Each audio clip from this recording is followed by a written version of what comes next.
the antitrust environment is just so harsh that, I think it'll keep going.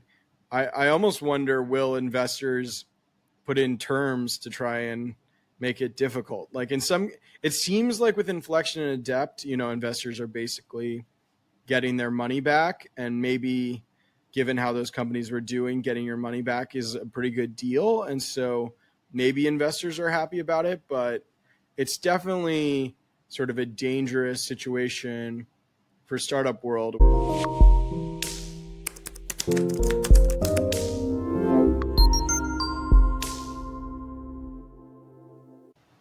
Welcome to Sorcery. I'm Molly O'Shea, the founder of Sorcery, a weekly top VC deals newsletter highlighting the top GPs, founders, and deal announcements leading the next innovation cycle.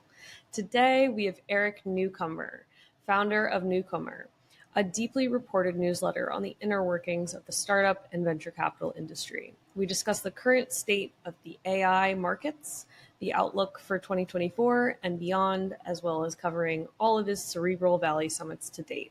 I hope you enjoy. Hi, Eric. It's great to have you on. Hey, Molly. Thanks for having me. Well, also thank you to you, because I just got back from the New York Cerebral Valley Summit. I think this is the third one you've hosted, and this is the second one I've gone to. And not too bad. You keep on killing it. The other one, you went to the November one or the March one before that? I went to the November one. Right. Yeah. Yeah, we've done 3 in like a year and a half. We did one in March 2023, super early, open office. Then by November, we were like grown-ups, and we had it, in a theater at SF Jazz. And now, we just brought it to March in June. Not bad. So what were the biggest takeaways from the New York one? Obviously, it's been a complete evolution since the first one. Yeah, I feel like we really got to watch some of the themes emerge. I'd say at this one, I'm not going to say disillusionment of foundation models, but I'd say there's acceptance that foundation models are plateauing and that people want to see the value accrue at the application layer. So, I think a sub point of that is that definitely in March and November last year, OpenAI was like the elephant in the room. We're some ways the conference represents all the people trying to like find an answer to OpenAI, like all the startups gunning for it and the investors looking for the next one.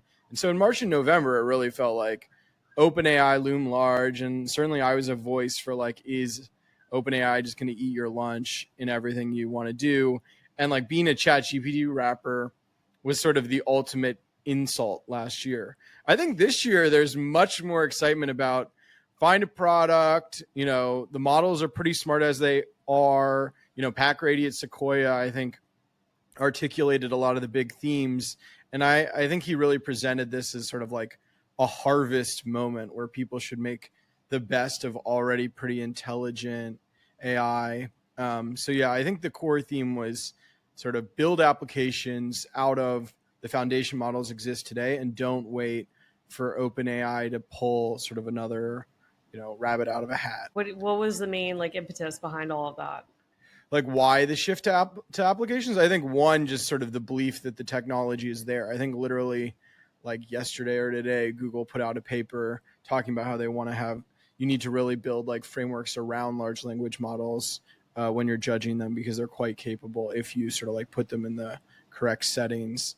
I think one is the belief that foundation models are useful and can be put to work. And so real energy needs to be spent thinking about the applications. Two, I just think there's a little bit of backwards thinking where I like thinking from, if AI is going to be huge and create the next Facebook, and foundation models are really competitive and sort of old models seem totally outdated as somebody comes up with a smarter one, and as Facebook's llama is like making it so foundation models are a commodity, then therefore all this money is going to need to be made probably in applications and not at the sort of core foundation models are the next hyperscaler theme. We saw, I think both Pat Grady and Ollie, the Datadog CEO, sort of compared foundation models to MongoDB and database companies. So like good but not great businesses. And so, yeah, I think there's a lot of hope that somebody's going to sort of invent the unexpected at the application layer. I think Pat also said it was interesting to see OpenAI go from an enterprise to a consumer product and ChatGPT just take off. Right. Yeah. I think he was saying that like his belief in the Sequoia belief behind OpenAI is rooted in them having ChatGPT and having this direct customer more than sort of the foundation model and providing it to sort of enterprises or being sort of the smartest model in the room forever. So definitely a large shift from last year when it was like, you're not building your own model. What are you, crazy? And right. then Everybody, now it's right. like, okay, yeah. let's utilize these tools. Everybody was building their own model. And there was also more of a question mark around open source and whether open source could catch up. And then I think, so this year it's like, yeah, I mean, Llama especially, and like, you know, we had Databricks there. And so there was certainly, yeah, open source is super relevant, no worries. Whereas it was a total open question, I think, at the first to how relevant open source would be. Yeah.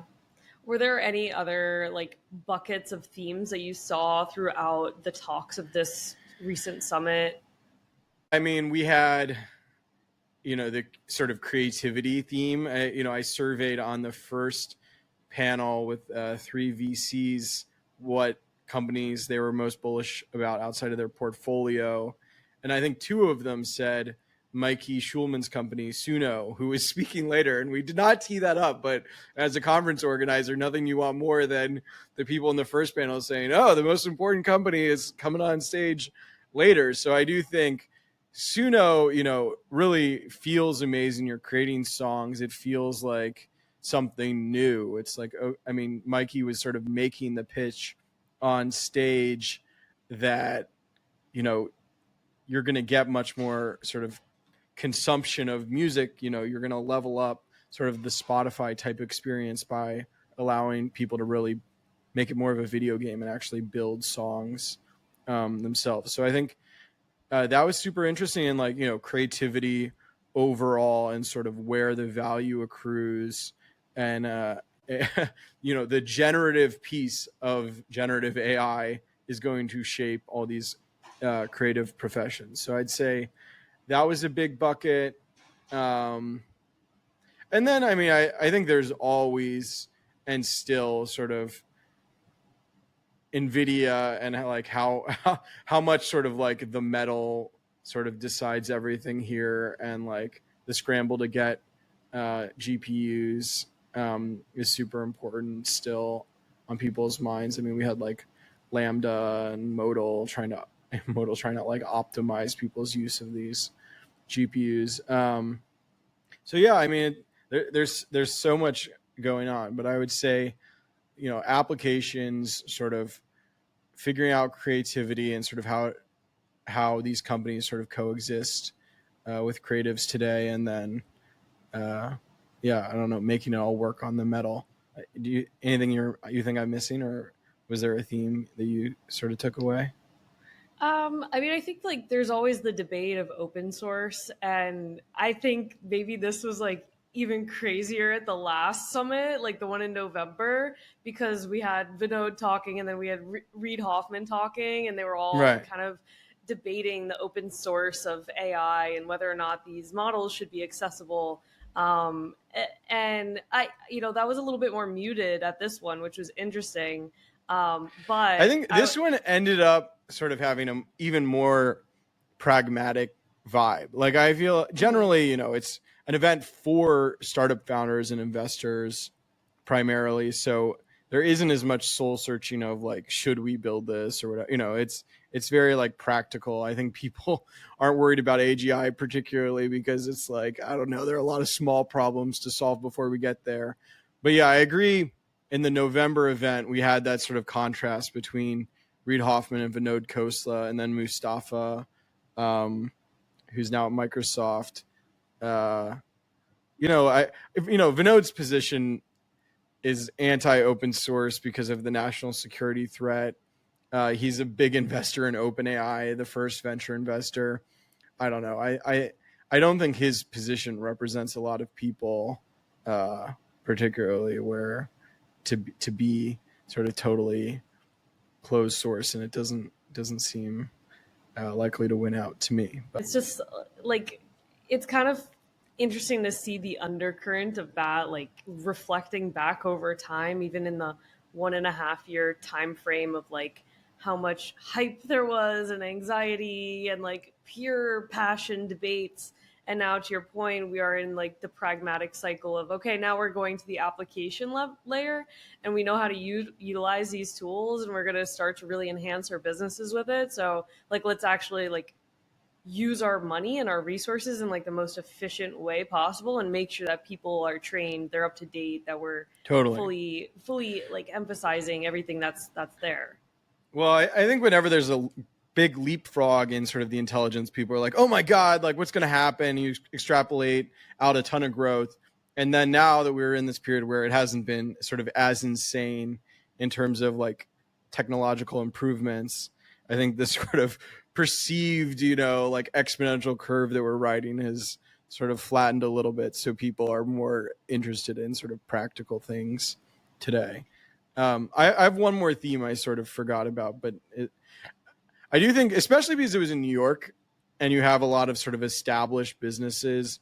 I mean, we had the CIO, Marco Argenti of Goldman Sachs, speak, and then another very established business, but technology business. We had Sridhar, the CEO of Snowflake, close out the day. And so I think, and, we had the CEOs of Ramp and Intercom. I think we had a lot of these businesses that were not born AI companies, but really are trying to sort of figure out AI in their businesses and see it as really important for, their story going forward. And so I think, sort of real established businesses trying to get their hands around how they're going to do AI was another big theme. I would say that that's a really good point. And I'd say even in November, right, I feel like most of it was marketing, but now there's tangible outcomes. Like they do have products that are, let's say, like integrated with AI or infused with AI and are really, really running more intelligently. Again, AI has been around for forever, but like this is different. This is like completely different because we can actually like automate our workflows and our processes. Right. But like, I mean, we put back, like we put Own It Intercom. Sorry, we're both different. We put Own It Intercom on stage because I do think customer support is an area where we're actually going to see chatbots talking to people, and so I thought that was an interesting company. Where you really needed to bet the whole company on AI. His point on that the whole workforce is going to be eradicated was quite funny and spicy. Yeah, I don't know. He struck both extremes to me, in that it's like, oh, we're all going to be ruined, but also it's like, very flawed at the moment. So yeah, maybe in the long arc of history we'll all be replaced, but I don't know. It feels very far away to me. Hey, we'll get right back to the conversation after a word from our sponsor. Sorcery is brought to you by Archer. I'm genuinely amazed at what Archer has been able to accomplish. Archer's goal is to transform urban travel, replacing 60 to 90-minute car commutes with estimated 10 to 20-minute electric air taxi flights. They are safe, sustainable, low noise, and cost competitive with ground transportation. Archer's Midnight is a piloted 4-passenger aircraft designed to perform rapid back-to-back flights with minimal charge time between flights. Learn more about how Archer is set to open up a new world of opportunity for passengers by providing safe and efficient access to people, places, and events across the communities they live. Visit archer.com. He was certainly aware of that, which was nice.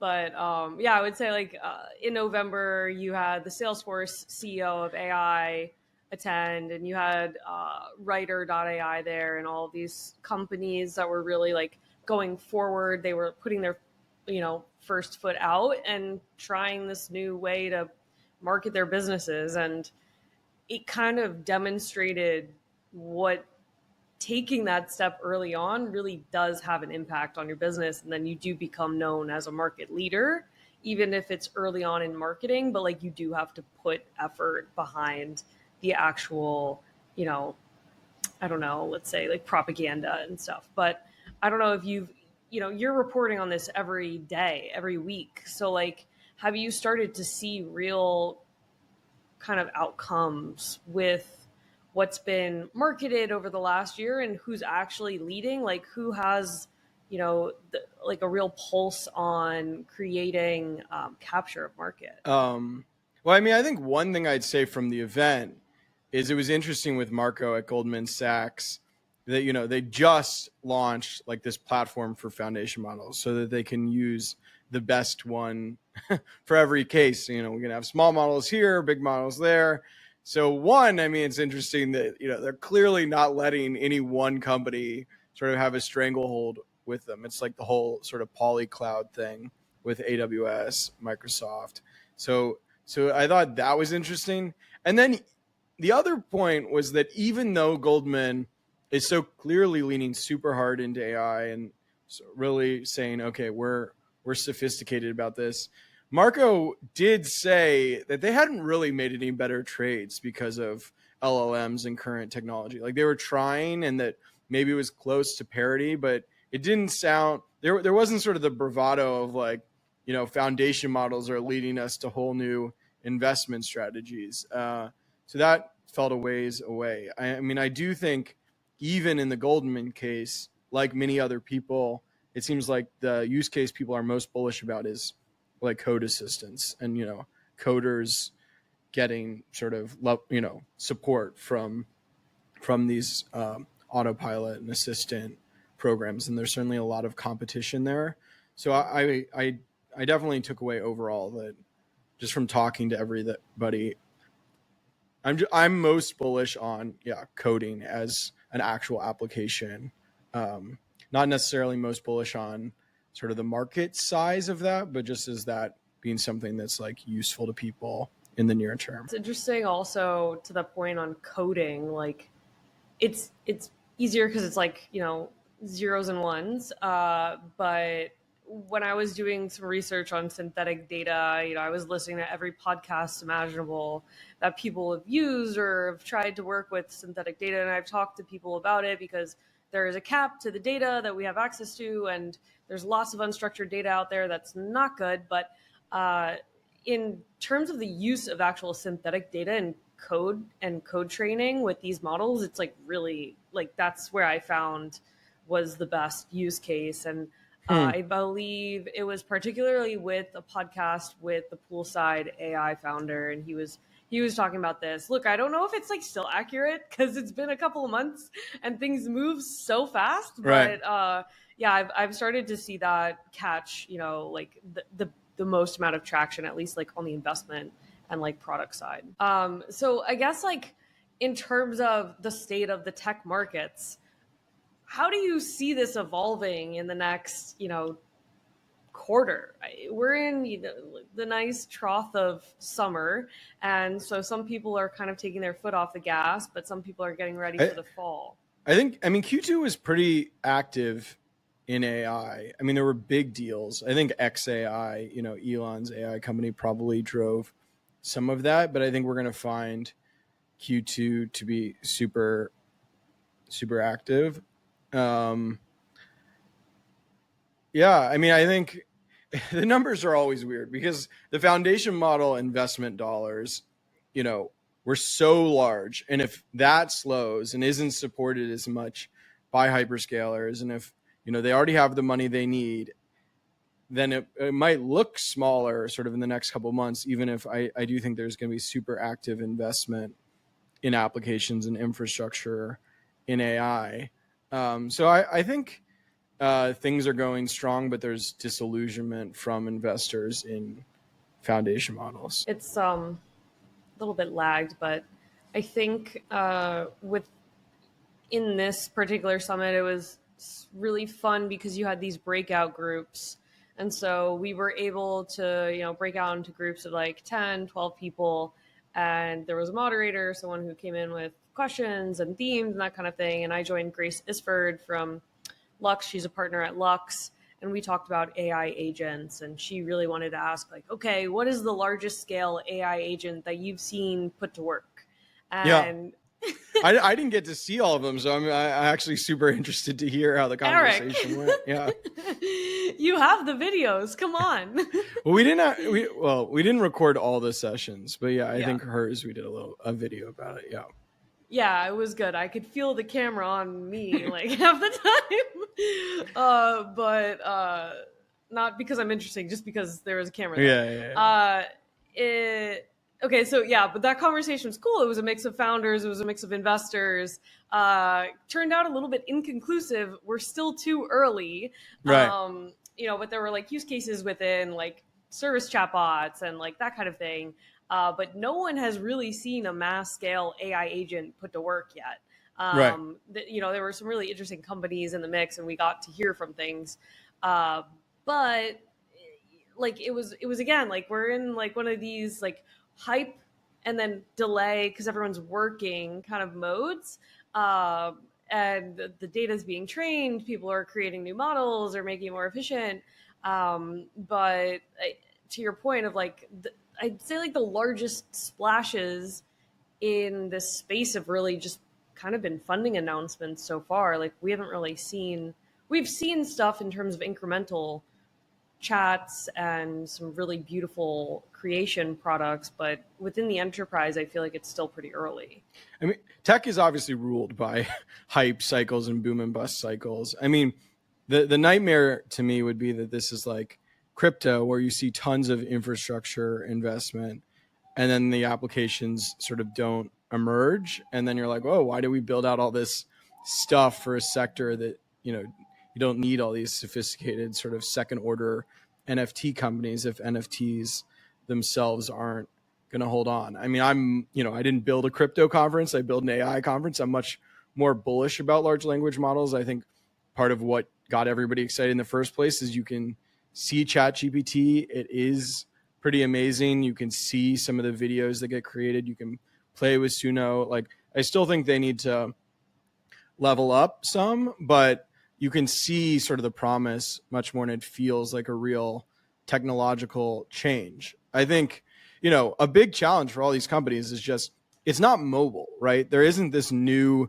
distribution mechanism that all of a sudden you're in front of all these new customers. It's like the same, people are using the same devices and getting their technology in the same places. But the hope is that the tech is so much better that somehow you can create a new company. But it certainly, gives Google and Microsoft a lot of power, where it's like, oh, you're still going to search? Well, we'll just improve search a little bit with this LLM stuff. And then maybe there won't be sort of a relevant startup, or, even Facebook, who knows, and sort of clearly investing a lot in the actual technology.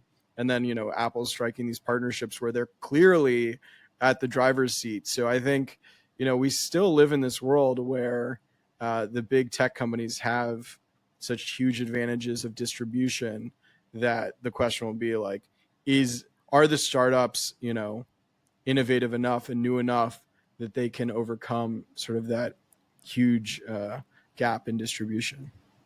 Or will they get acqui-hired by the big right?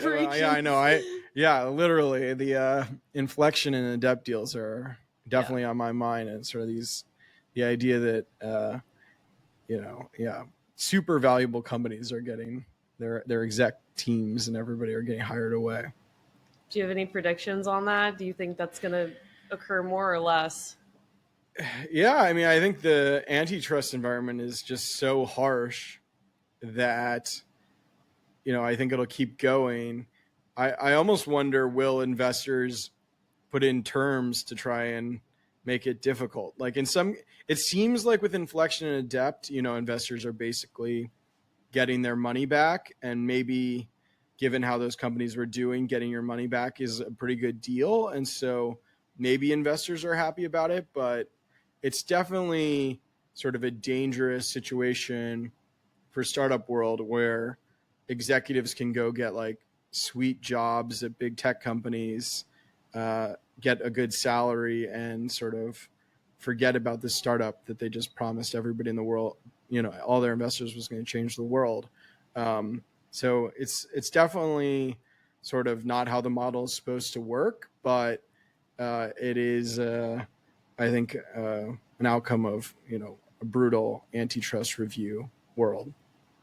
Are there any specific applications or kind of like areas that you and your team at Newcomer are like squared on, that you're thinking you want to place your bets on for the next couple quarters to like really just kind of unpack and see what evolves? It could be like hard tech. Well, we did a big dive AI. into robotics. I think there's a lot of energy in robotics right now. I think one way investors are thinking about this is we need to build companies that are different enough from OpenAI. So we need sort of specialization. We'd like to have some sort of model. And so I think robotics is an area where it's like, physical intelligence. Maybe you can escape even building the robots yourself, but you can build models and other technology to operate robots. So I think robotics is an area with lots of investment. I mean, we're working on a piece that maybe will be out by the time this runs on sort of life sciences bio. I think, this sort of drug discovery world is definitely really interesting. I mean, I'm bullish in more and stuff like law and like Harvey. I mean, we saw. I'm blanking on the company's name, but Thomson Reuters did a big acquisition already in the legal realm. So I think this was something that came up at the event. It's certainly not an original idea of mine, but maybe it was Pat. Yeah, I think Pat Grady said that he thinks AI is going to replace or supplement like service professionals. So it's like lawyers and consultants and areas where you would pay a lot of money for services. Now you're going to have language models come in and either make those workers much more efficient or replace them altogether. And I think that makes a lot of sense. So bullish on areas where AI can really cut down the cost of stuff like law, consulting, banking. Sure, a lot of people would love to have their lawyer fees decreased. Right. I mean, even if you can sort of, you whip up documents and then have them reviewed. I mean, so much of the law seems to be, reinventing the wheel over and over again. Certainly the law firms have, all their old documents. And so it becomes easier for their customers to say, hey, we can do most of this ourselves. Certainly that's a threat. So you mentioned Harvey, you've mentioned Suno. Are there any other names of companies that we should keep an eye out for? Oh, this is a tough one. I'm sort of in some ways a lagging indicator following what's buzzy. I mentioned physical intelligence. I mean, we had, Runways continues to be super interesting. I'm pretty sure you guys at the conference showed their new model before anybody else saw it. So that was intriguing. I wasn't even sure. Was that before? Yeah. Did we break it? We should have played that up. Yeah.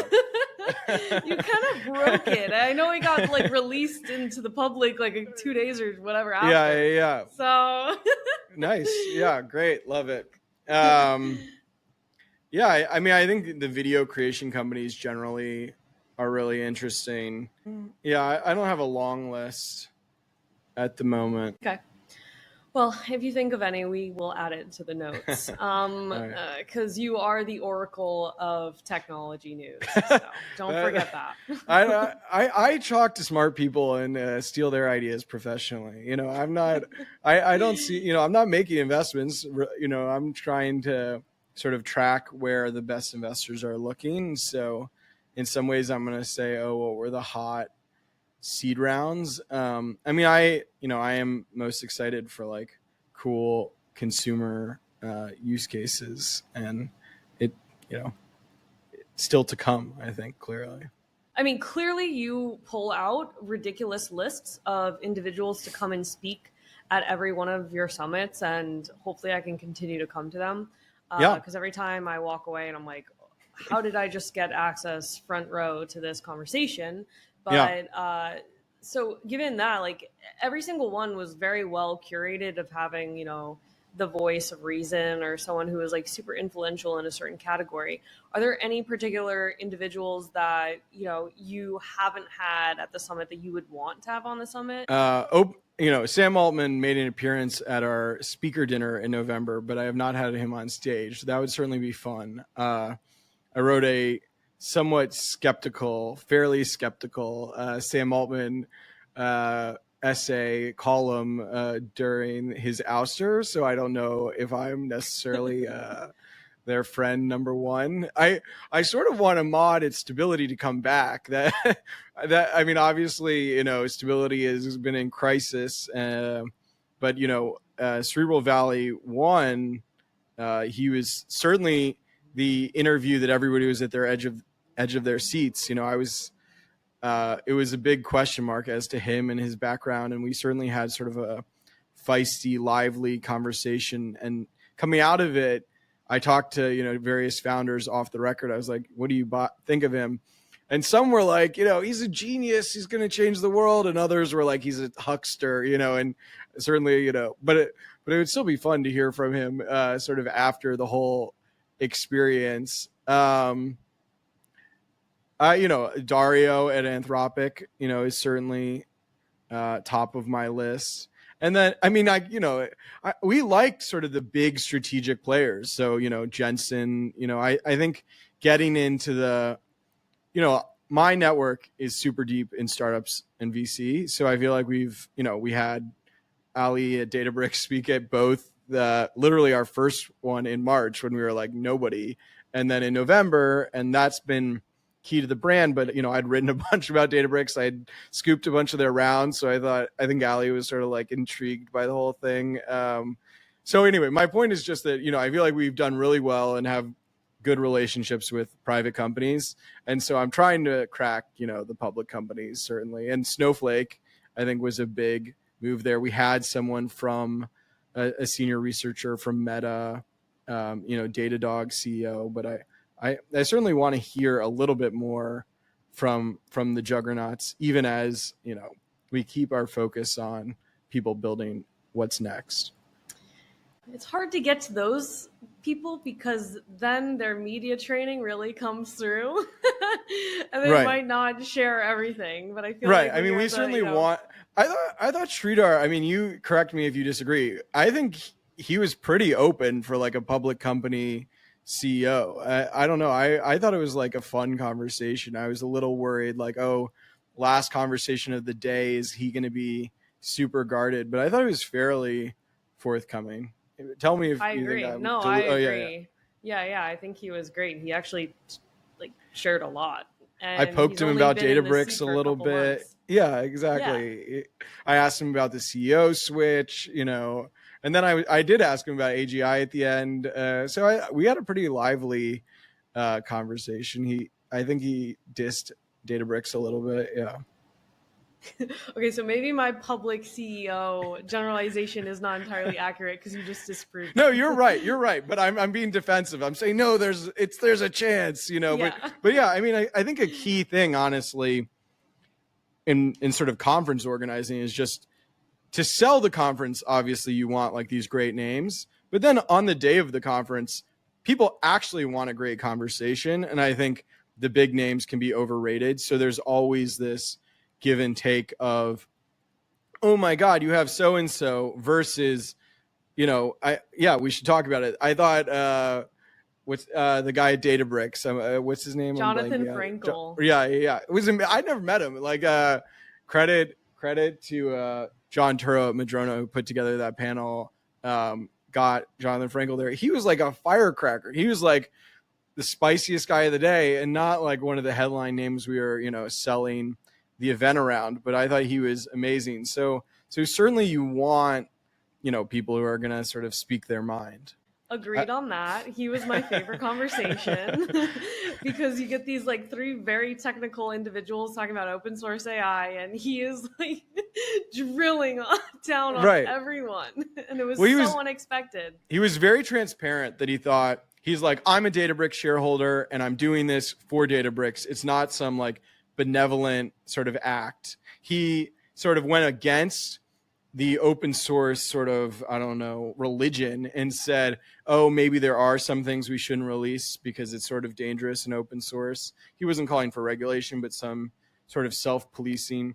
He like totally pushed back on the idea that foundation models would become these like $10 billion projects. And therefore, the implication of John's question was, if they're $10 billion projects, how can open source stay competitive? Are you going to invest that much? But I think, the panelists were skeptical of the premise and pushback.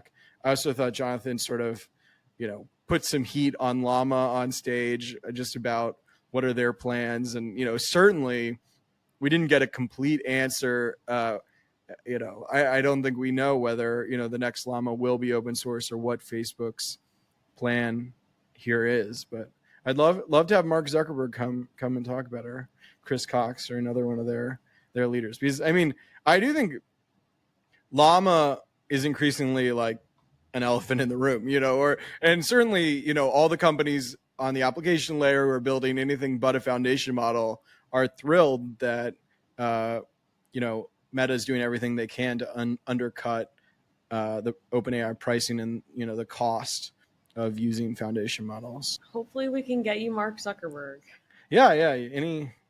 Take any help I can get. Okay. So I guess as you plan out the next one, is the next one going to be in November? Yeah, it's going to be in November. I haven't announced the date yet, but basically we do it the week before Thanksgiving in November in San Francisco.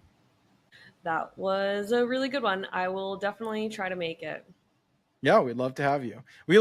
I like to have, we want new people, but I like the idea that they're like OGs and like people who, were there at the beginning. And like, I do want to make more of a deal at the fourth one of people who've been, you haven't been to all of them, but there are people who've been to all of them. I will collect a little piece of merch from every single summit.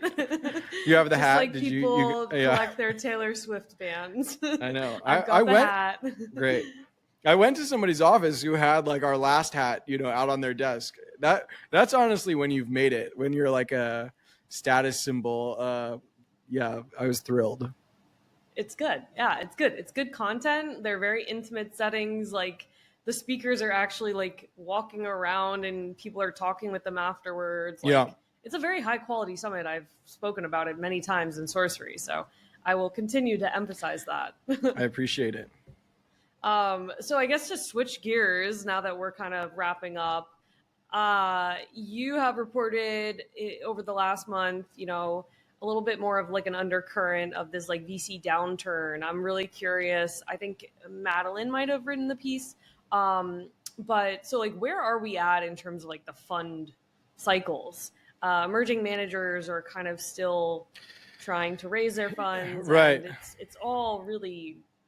Well, I think we were in a brutal downturn outside of AI. Like in some ways, AI gave us something else to talk about while the rest of startup world was destroyed, and particularly software as a service, which had been the bread and butter of all tech. And we have all these unicorns that raised in 2021 that are in big trouble, and who knows what's going to happen to them.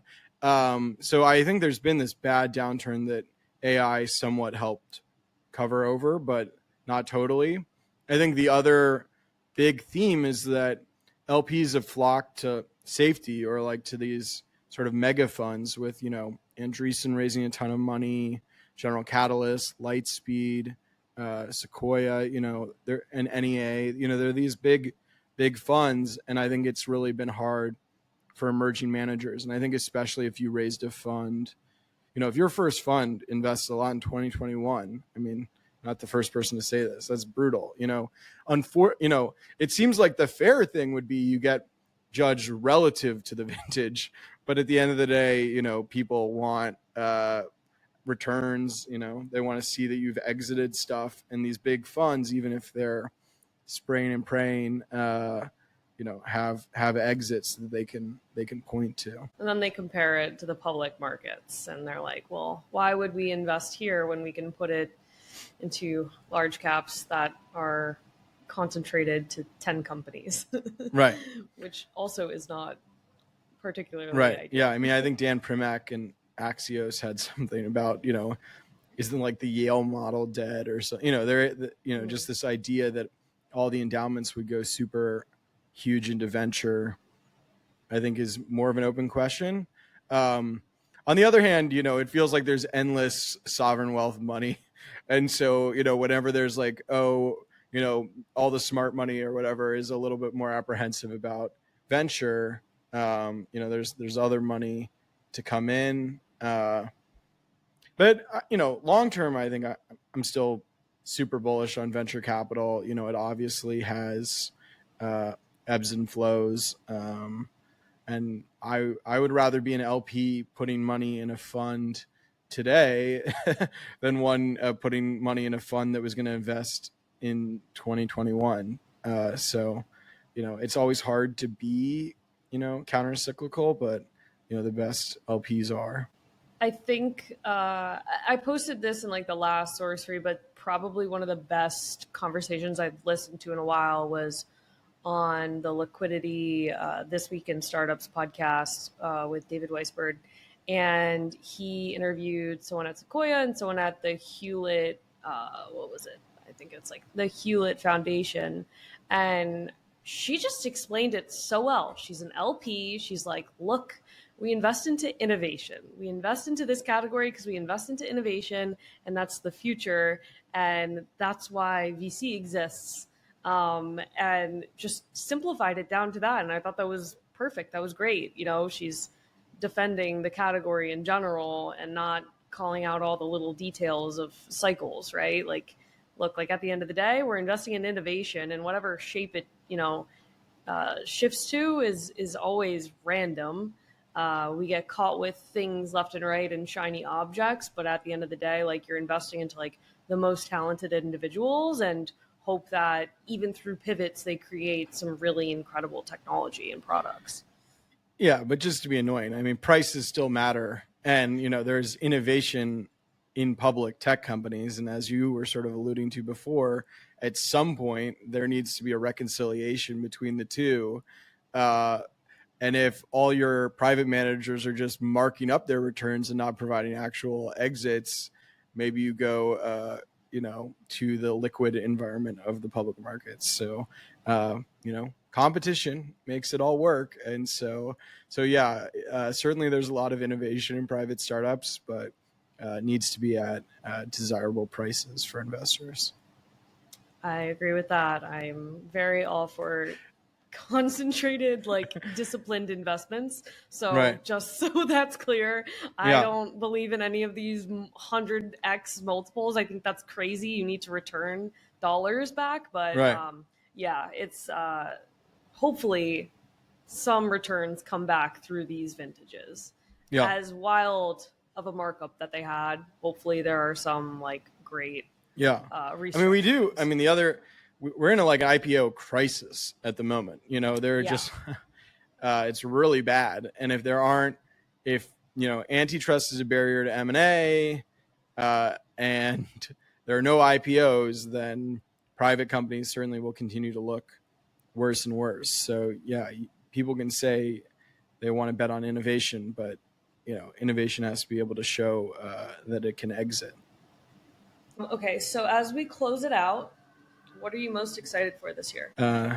Cerebral Valley. No, Yes. November. No, I'm most excited to the break between two busy conferences. What am I most excited for in the business or in technology themes? Or give me a little more. What kind of excitement do you want? It could be business technology. It could be newcomer. Maybe you're hiring more people. Maybe you're, creating an AI chatbot. I don't know. No, we did. We had like a sort of, just out of college engineer try to do like news aggregation for us. I don't know. It wasn't my expertise, but I'd like to continue to experiment in those things, but that's not a priority. I mean, honestly, I'm excited to be reporting. It's like, I love hosting events. but certainly organizing them takes a lot of energy, and I feel like nothing more satisfying than just writing great pieces for the newsletter. So yeah, I think, and I like podcasting. I've sort of had a podcast at various points and want to figure that one out and get back into it. So I think I'm excited about the bread and butter of doing the editorial work and writing and podcasting and learning about everything that's happening in startups and venture capital. That's a perfect answer to more journalism. Yeah, I love it. I like it. That's what I want to do. And maybe you can make little mini summit series through your podcasts. Yeah, I know. Well, we did a banking summit, in March. We're always thinking of new ideas. I mean, the challenge, of any founder is, well, I think in particular, unlike a startup, instead of having technology that you build it and then, maybe you go sell it or whatever, I'm very much involved in recreating the podcast and the product. You understand this, writing a newsletter. It's like it's not like you make it once and you have it forever. You have to keep making it. That's why media is a questionable business model. But so it's always a trade-off between sort of focusing on doing great work and then also sort of building the company and thinking of new conferences and all that. I hired Maddie Renbarger in January. So have one full-time reporter, have one full-time business person. Certainly, I mean, my ambition here is to continue to hire reporters. Part of what's satisfying about this whole thing and trying to make a good business out of journalism is that it gives back and you have more journalists and you have good reporting. I fundamentally just believe that there are a lot of secrets in the world and there's a lot of stuff about how business works that most people don't get access to. And so I think there's plenty of information that's sort of substantive about business to publish, and would love grow the business with my own journalism and with other reporters working on it. Well, I'm excited for you, and I'm excited to hang along for the ride. Yeah, thanks for having me. This has been great.